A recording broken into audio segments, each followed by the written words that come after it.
លំលឹកហ្នឹងជាឪពុកជាម្ដាយជាបងប្អូនជាមិត្តភក្តិអីហ្នឹងគាត់រំលឹកទៅកាន់នរណាម្នាក់ដោយគាត់ព្រួយបារម្ភពីនៅនឹងអញ្ចឹងពាគឺយើងប្រើបែបហ្នឹងចឹងដល់សិនសង្ឃឹមដល់បងប្អូនយល់ទៅដល់ជាមួយនឹងពាក្យថាពាអូខេយើងចូលទៅពាក្យទី2យើងនិយាយអំពីពាក្យថាពូបងថាម៉េចពូបងថាមិនអញ្ចឹងពាយើងរៀនមិញយើងบอกថាកុំឥឡូវយើងមកចូលដល់ពូយើងบอกថាមិនតាពូ是最用不是最常用的否定副词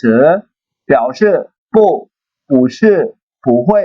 不能就要用于否定现在将来习惯助言化的形制不是最常用的否定副词表示不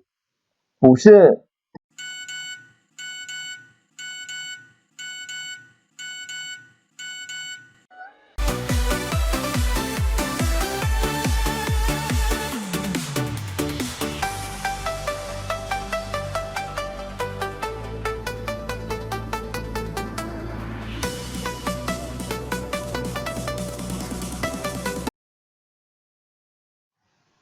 大家好，欢迎来到安我通中文在线学习频道。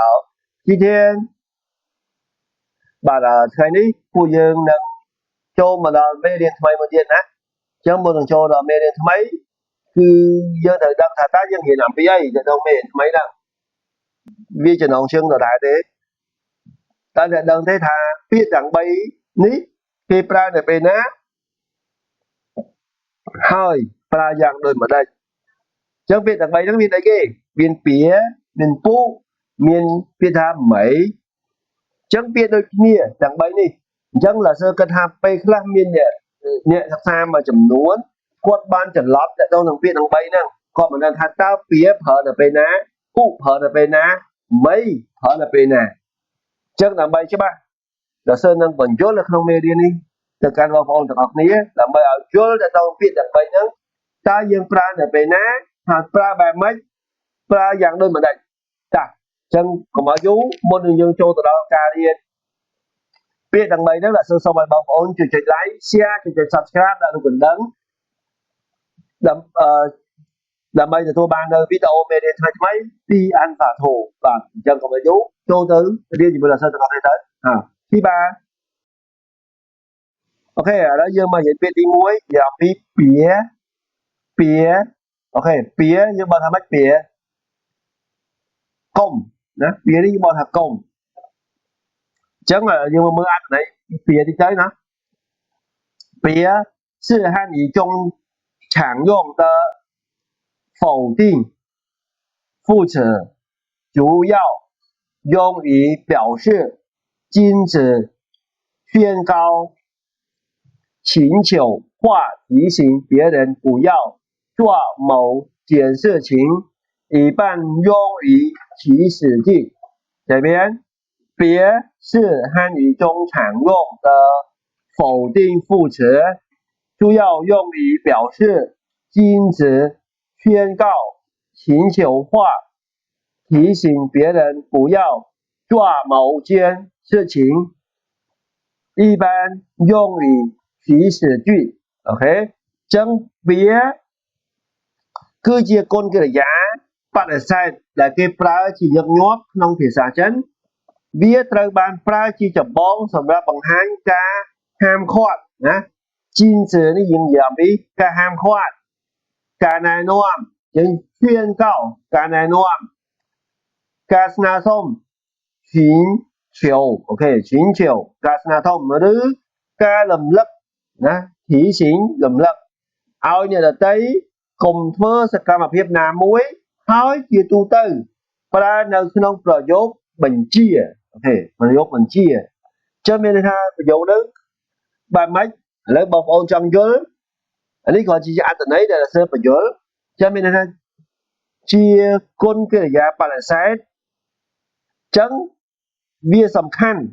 គេប្រើជាញឹកញាប់ តែតងជាមួយនឹងការហាមឃាត់ការណែនាំការស្នើសុំនិងការរំលឹកឲ្យអ្នកដទៃដឹងអំពីសកម្មភាពណាមួយឥឡូវយើងកុំឲ្យយូរចូលទៅមើលឧទាហរណ៍តើឧទាហរណ៍គេនិយាយបែបម៉េចអូខេចឹងឧទាហរណ៍ទី1你别说话你别说话ថាអ្នកកុំនិយាយអ្នកកុំនិយាយ你别说话ឃើញទេអ្នកកុំនិយាយចាំមានន័យថានៅក្នុងឃ្លាយើងមិនយើងបានបញ្ជាក់ថាទៅដល់ការហាមឃាត់តែនៅtrongប្រយោគរបស់យើងចុងក្រោយដែលសើបានបញ្ជាក់ថាជាការបញ្ជានរណាម្នាក់កុំឲ្យមាត់ចឹង你别说话អ្នកកុំនិយាយជាឧទាហរណ៍ទី2你们别担心你们别担心គាត់ថាម៉េចពួកអ្នកកុំបារម្ភអូខេពួកអ្នកកុំបារម្ភការងារប៉ុណ្ណឹងខ្ញុំអាចធ្វើបានខ្ញុំអាចដោះស្រាយបាននិយាយ你别担心ចឹងបងថាពួកអ្នកកុំបារម្ភអូខេចឹងយើងមើលទី3小明别吃太多小明别吃太多នេះណា小明កុំញ៉ាំច្រើនពេកណា小明កុំញ៉ាំច្រើនពេកតើណាត់ចឹង3ឃ្លានេះតកតងជាមួយនឹងការហាមឃាត់ការរំលឹកដោយប្រយោគទី3តកតងជាមួយនឹងការរំលឹកទៅឲ្យអ្នកណាម្នាក់តែនៅក្នុងប្រយោគនេះគឺរំលឹកទៅកាន់小មីងមានន័យថារំលឹកហ្នឹងជាឪពុកជាម្ដាយជាបងប្អូនជាមិត្តភក្តិអីទៅគាត់រំលឹកទៅកាន់អ្នកណាម្នាក់ដោយគាត់ព្រួយបារម្ភពីអ្នកហ្នឹងអញ្ចឹងពាក្យគឺយើងប្រើបែបហ្នឹង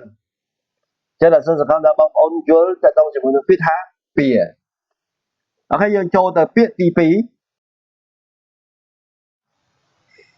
យើងនិយាយអំពីពាក្យថាពុបងថាម៉េចពុបងថាមិនចឹងពាក្យយើងរៀនមិញយើងบอกថាកុំឥឡូវយើងមកចូលដល់ពុយើងบอกថាមិនតាពុ是最用不是最常用的否定副词表示不是不会不能就要用于否定现在将来习惯助言化的形制不是最常用的否定副词表示不是不会不能就要用于否定现在将来习惯一元化形制អូខេចឹងមានន័យថាម៉េចពួកហ្នឹងគឺជាគុណកិរិយាបដិសេធដដែលគេប្រើជាញឹកញាប់បំផុតក្នុងភាសាចិនវាមានន័យថាមិនមែនមិនចេះមិនអាចហើយភាគច្រើនប្រើសម្រាប់បដិសេធសកម្មភាពឬក៏ស្ថានភាពនៅក្នុងពេលបច្ចុប្បន្នអនាគតទម្លាប់បំណងប្រាថ្នាឬលក្ខណៈសម្បត្តិអញ្ចឹងពាក្យថាពូសឺមានន័យថាមិនមែនពូហួយនេះបើថាមិនចេះពូនឹងបើថាមិនអាច现在បើថាឥឡូវនេះ将来អនាគត习惯ទម្លាប់意愿វាបើថាបំណងប្រាថ្នា形制និយាយពីលក្ខណៈសម្បត្តិអញ្ចឹងពាក្យពូនឹងគឺប្រើបែបហ្នឹងអញ្ចឹងឥឡូវបើដើម្បីឲ្យច្បាស់យើងចូលទៅជាមួយសរសើរទៅដល់ឧទាហរណ៍ម្ដង我不去学校我不去学校ចឹង我不去学校បើថាខ្ញុំមិនទៅរៀនទេខ្ញុំមិនទៅរៀនទេឃើញទេ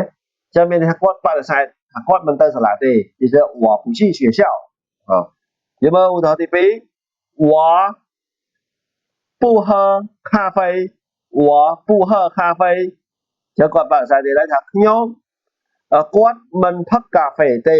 គាត់មិនផឹកកាហ្វេទេឬក៏ខ្ញុំមិនផឹកកាហ្វេទេគេថា我不喝咖啡ចឹងមានន័យថានេះគឺជាការបដិសេធដែលប្រើពាក្យថាមិនចឹងយើងចូលទី3我们不认识他我们不认识他บอกថាពួកយើងមិនស្គាល់គាត់ទេពួកយើងមិនស្គាល់គាត់ទេអញ្ចឹងពាក្យទាំង3ឃ្លាទាំង3នេះ វាជាគុណកិរិយាបដិសេធដែលយើងនិយាយអំពីពាក្យថាពុណាពុនេះគឺជាគុណកិរិយាបដិសេធអញ្ចឹងបើសិនសង្ឃឹមថាបងប្អូនយល់ទៅជាមួយនឹងពាក្យថាពាហើយនឹងពុឥឡូវយើងចូលពាក្យទី3បន្តទៀតដើម្បីឲ្យកាន់តែយល់ច្បាស់អូខេឥឡូវយើងចូលពាក្យថាមីបងថាមិនបានមិនទាន់អូខេមីយើងบอกថាមិនបានមិនទាន់អញ្ចឹងអត្ថន័យរបស់មីមានន័យថាម៉េចមី是汉语中常用的否定副词常用表示过去没有发生的动作目前还没有完成的动作或者表示没有否中东西这边没是汉语中常用的否定副词，通常表示过去没有发生的动作，目前还没有完成的动作，或者表示没有某种东西。Đã, nhưng mà từ đấy mấy chia con kia nhà bạn là sai nè, dân việc học mấy nó có từ chia đấy, còn nơi chia con nhà bạn là sai này, để ra chỉ dân nhóm nấu thì xa chân, chỉ tu tới cái ra sầm ra bằng hai pi sự cảm ở Việt Nam muối mình bán cả làng nơi ở Tây Đặc Ca sự cảm ở Việt muối nơi mình toàn bán mình chấp là hốt đó qua Nhật Bản,ឬក៏បង្ហាញថាមានរបស់អ្វីមួយបងប្អូនយល់ទេណាចុះសើបញ្យល់ម្ដងទៀតចឹងពាក្យហ្នឹងគឺយើងទី1មីនេះវាជាគុណកិរិយាបដិសេធចឹងគេប្រើវាជាញឹកញាប់ហើយក្នុងភាសាចិនហ្នឹងជាទូទៅគេបង្ហាញអំពីសកម្មភាពដែលមិនបានកើតឡើងនៅអតីតកាលបងប្អូនយល់ពាក្យថាអតីតកាលហើយមានន័យថាមិនបានកើតមុនពេលដែលយើងដឹងណាហ្នឹងគឺអតីតកាលហើយបន្ទាប់មកពាក្យមីហ្នឹងក៏ជាសកម្មភាពមួយដែលមិនបានបញ្ចប់រហូតដល់បច្ចុប្បន្នមានន័យថាវាកើតឡើងពីម្សិលមិញរហូតដល់ថ្ងៃនេះនៅតែអត់បញ្ចប់អញ្ចឹងមានន័យថាគឺជាសកម្មភាពមួយនៅមិនទាន់បានបញ្ចប់រហូតដល់បច្ចុប្បន្នហើយក៏បង្ហាញអំពីពាក្យថាគ្មានពាក្យថាមីហ្នឹងមីយោគេអាចប្រើពាក្យថាមីយោក៏បាននៅរបស់អ្វីមួយឧទាហរណ៍ថា我没有钱ខ្ញុំអត់មានលុយនឹងក៏ប្រើពាក្យថាមីយោតែឥឡូវយើងនិយាយពីពាក្យថាមីវិញឥឡូវបងប្អូនចូលទៅមើលឧទាហរណ៍ខាងក្រោម我没去学校我没去学校ចឹងពាក្យមិញដែលយើងនិយាយពាក្យទី2យើងប្រើពាក្យ我不去学校តែឥឡូវដល់សិយកមកដែរ我没去学校តែយើងบอกថាម៉េចខ្ញុំមិនបានទៅសាលាទេអញ្ចឹងមានន័យថាគាត់ថាគាត់មិនបានទៅសាលាទេតើរឿងហ្នឹងបានបញ្ចប់កាលពីអតីតកាលឬក៏បន្តមកដល់បច្ចុប្បន្នចឹងអាហ្នឹងពាក្យកន្លែងហ្នឹងដល់សិចង់ឲ្យបងប្អូនជួយឆ្លើយនៅក្នុង comment ខាងក្រោមឲ្យលោកសិស្សបងថាប្រយោគហ្នឹងបានបញ្ចប់ហើយឬក៏មិនទាន់បញ្ចប់កើតឡើងមកដល់បច្ចុប្បន្នទៀតណាមានន័យថាទី1ដែលសិស្សចង់សួរបងប្អូនថាពាក្យមីបានកើតឡើងនៅអតីតកាលហើយនៅទី2តើពាក្យមីហ្នឹងបើបានកើតឡើងហើយតើបញ្ចប់នៅក្នុងពេលបច្ចុប្បន្នហើយនៅអូខេអញ្ចឹងឥឡូវចាំជួយឆ្លើយដល់សិស្សនៅក្នុង comment ខាងក្រោមអញ្ចឹងយើងចូលមកទី2我没吃饭我没吃饭និយាយថាគាត់មិនបានញ៉ាំបាយទេគាត់មិនបានញ៉ាំបាយទេនិយាយថា没吃饭គាត់មិនបានញ៉ាំបាយទេចឹងពាក្យមីនឹងនៅតែជាគុណកិរិយាបដិសេធដដែលណាជាគុណកិរិយាបដិសេធដដែលចឹងយើងចូលមកឧទាហរណ៍ទី3我们没看电影我们没看电影មានន័យថាពួកយើងមិនបានមើលកុនទេអូខេពួកយើងមិនបានមើលកុនទេអញ្ចឹងប្រយោគទាំង3ដែលសិស្សបានឧទាហរណ៍ឲ្យបងប្អូនអស់ហើយអញ្ចឹងលោកសិស្សសង្ឃឹមថា សំណួរដែលលោកសិស្សបានសួរពីសំណួរមិញលោកសិស្សសង្ឃឹមថាបងប្អូនអាចឆ្លើយឲ្យលោកសិស្សបាននៅ comment ខាងក្រោមអញ្ចឹងលោកសិស្សក៏បានបញ្យល់ពាក្យទាំង3ទាក់ទងជាមួយពាពុហើយនិងមីលោកសិស្សសង្ឃឹមថាបងប្អូនបានយល់ច្បាស់ហើយនឹងអាចប្រើដោយមិនមានការយល់ច្រឡំនៅពាក្យណាមួយទេ